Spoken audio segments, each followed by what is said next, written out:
party's on back here. It is. Hey guys, it is Laura with Team Callahan and special guest Michael Caputo with BankSouth Mortgage. Good morning. Morning. So we are doing a new series. It is called Coffee Talk. So every Thursday at 10 a.m., Michael brought his coffee. Every Thursday at 10 a.m., we will jump on Facebook Live. We're going to interview, really just have a conversation more than that, with a local expert. It could be someone on our team if we're talking about buying or selling, or it could be, in this case, one of our amazing vendors. So today we are talking financing 101. So, Michael, tell us a little bit kind of about you, like your background. You're obviously a mortgage lender. For sure. We have been here, I myself, and my team, we've been here for the last 26 years, trying to make the process easy. I think most people can think of home buying as stressful and where do I start? Mm-hmm. So we just try and break it down in stages and focus on a good plan so that we can remove as much stress throughout the whole process. Right. And I think, honestly, the planning is the most important part of that. If we do that right, it sets up everything else, makes it easier. For sure. So talk to me, if we're doing Financing 101, so break it down in simplified terms. What is a mortgage? What's it made up of? Sure. Well, assuming you don't want to pay cash for the house. Sure. That's where we come into play. The idea is that we're trying to tailor. The old way was, how much can I get approved for? What's the max? Mm-hmm. So that's one way of looking at it. It's like, I could do this, but I'm comfortable with this. Right. So when we talk housing payment, we're always talking complete payment. Principal and interest, taxes, insurances that might apply. So total housing expense, not including utilities. So we look and see how much someone can get approved for. And if we say, ultimately, you could do $1,500 a month, but you're comfortable at $1,000 a month, in this part of town with this amount down, that translates to a price of X. Right.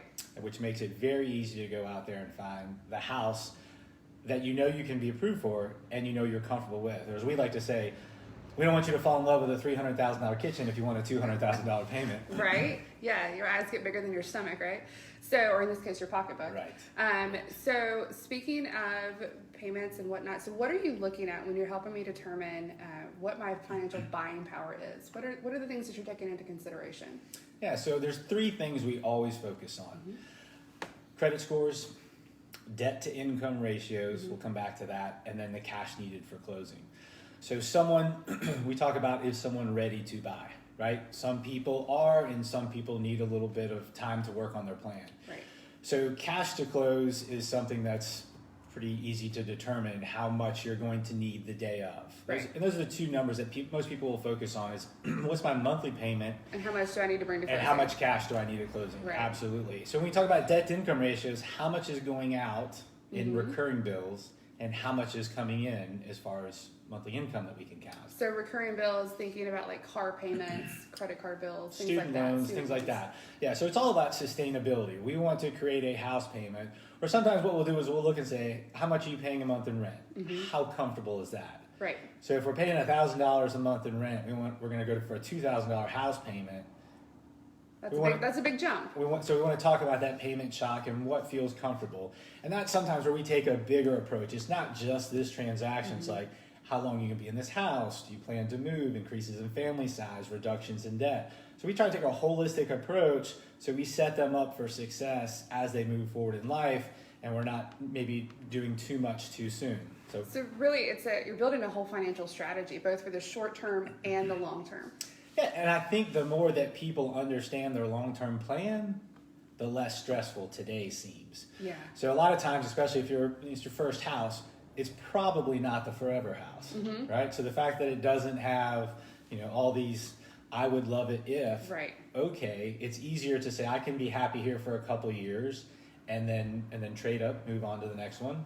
So we take some of that pressure off by talking about the long-term plan, and we found that that's very helpful. Yeah, because I think we look back a couple of generations, and the reality was you bought a house and you typically stayed there for the 30-year mortgage, right? And today that's just not the norm. Most people are moving every kind of 5 to 10 years, depending on life events, some sooner, some later than that. But the idea that you buy one house and you live there forever is kind of a thing going by. Well, I'll be honest and tell you that I moved 7 times in 14 years. I think you were a glutton for punishment. Well, no, the idea that it's tax-free income after 2 years, you know. I mean, hey, that's your strategy. I know you keep getting me to like, time to buy another one. Time to go. Time to go. Yep. I like my house. So the other thing we want to chat about is kind of take it into our current environment, our current situation. There's a lot of buyer apprehension right now. So what would you say from a lender perspective? Should I wait? Should I go ahead? Kind of from what's that looking like from a financial perspective? Mm-hmm. So people always ask me what I do for a living. I say I provide options and I build confidence, right? So regardless of what's going on in the outside world, and there's clearly a lot going on, Yes. we still want to talk about what it looks like in your individual world, okay? Because if we have a solid plan and we have job security and we have a certain amount of, most people feel comfortable with a certain amount of cash on hand. Right. Like, okay, that's my safety net. We're good. As long as there's X amount of dollars in the bank, we're fine. And we never, we never want someone to not feel comfortable. In order to love where you live, you have to be comfortable with not just the house, but everything that's involved with maintaining that. Right. So usually there's a certain amount of cash on hand savings that makes people feel comfortable. So we talk about all the different places that it could come from. As a guy who tries to manage risk with our clients, we look at it and say, well, what would it feel like if this? Or what would if this happened? What would it feel like? It's very easy to talk about risk in the current environment when some people, unfortunately, we have seen people have their hours reduced or lose their job altogether. So I think this makes our job very easy to talk about, not worst case, but how long could you go down this path and still be comfortable? So I think the more we get people to think about the true level of risk that they do or don't want in their life, we can make good decisions. And with what's going on in the world, people want to be that much more confident. So we say it's never too soon to start talking about your plan.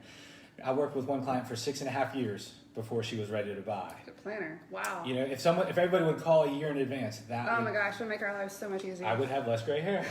So I think that's the key is in times like these, it really makes you want to be clear on what are we trying to do, how are we trying to do it, and how much, comfy zones do we have on both sides. So the one advantage of the current environment is lower gas prices. Sure. And the lowest interest rates we've ever seen. Right.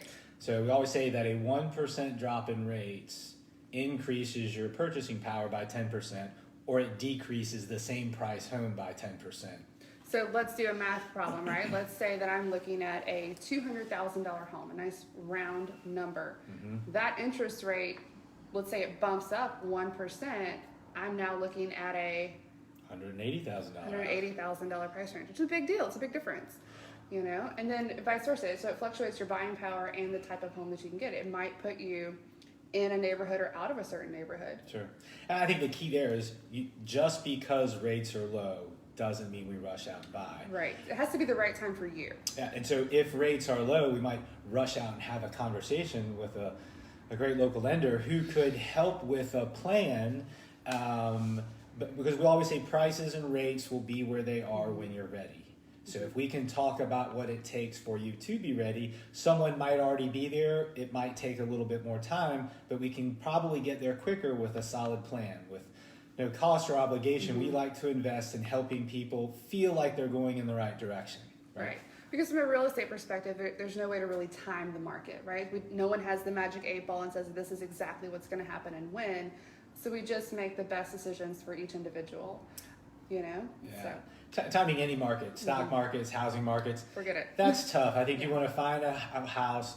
We all agree that home is more important now than ever. Oh my gosh. Right? And so maybe it's a bigger backyard, maybe it's a home office, maybe it's a playroom. It's a bigger square footage. I say if you don't have a playroom, it seems like the kitchen is the playroom. So people are figuring out whether their house does or doesn't fit.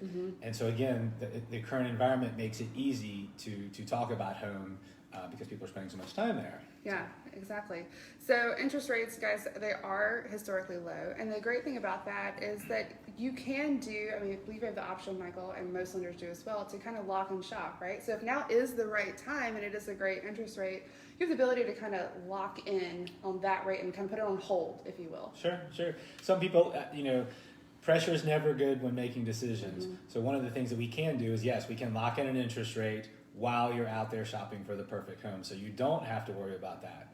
Right. One less thing. Right. Finding if we go through all the planning process in the right phases, finding the right house should be the hardest part of the process. But we know a couple of real estate agents that might be able to make that easy. Yeah.